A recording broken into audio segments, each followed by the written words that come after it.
Assalomu alaykum kanalimiz a'zolari. Siz Sho'rchi savdo kanalidasiz. Siz bilan Nodir Shoh. Bugun sizlar bilan Google'ning Gmail akkauntning parolini o'zgartirishni o'rgatib o'taman. Avvalgi darslarimizda ham va'da bergandek o'rgatib o'tishni va'da bergan edim. Bugungi darsimizda Gmail akkauntning parolini tez va oson o'zgartirishni sizlarga o'rgatib o'taman. Albatta diqqat bilan tomosha qiling. Qani boshlaymiz. Xo'p, Google parolini, ya'ni ochilgan Gmail akkaunt parolini o'zgartirishni eng oson yo'ldan o'rgataman.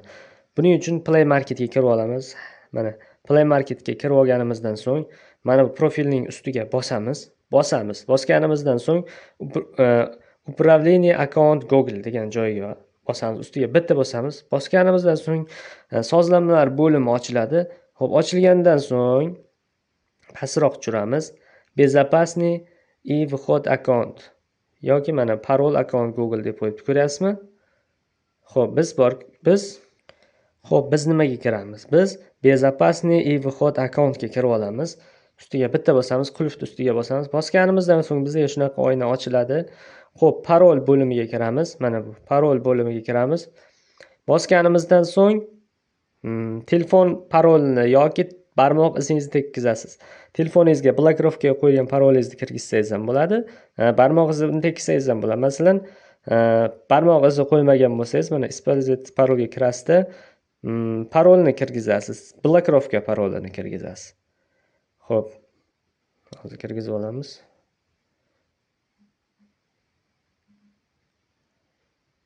Xo'p, kirgizib oldim.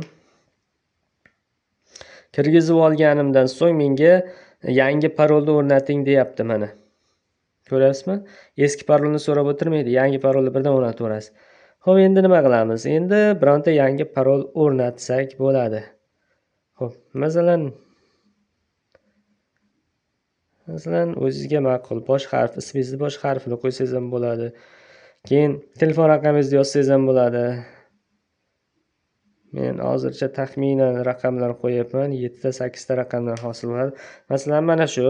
Keyin oxirida xohlasangiz mayda harfda o'zingiz ismingizni yozsangiz ham bo'ladi. Masalan, mana xuddi shunaqa qilsangiz ham bo'ladi. Xo'p. Endi qo'yib olganingizdan so'ng mana pastki qatoriga ham xuddi shunaqa qilasiz. Shu yozilgan narsa qaytadan yozasiz. Mana bu ko'zchani ustiga bossangiz ko'rinadi. Mana bosamiz. Xuddi mana bir xil bo'ldi. Ko'rib turganingizdek mana bir xil parol, pastga ham, tepaga ham bir xil parol yozasiz. Sminitli parolga bosasiz, ustiga bitta bosamiz. Bo'ldi, parol o'zgardi. Endi bemalol Google paroldan foydalansangiz bo'ladi, o'zgardi. Akkauntimizning paroli o'zgardi.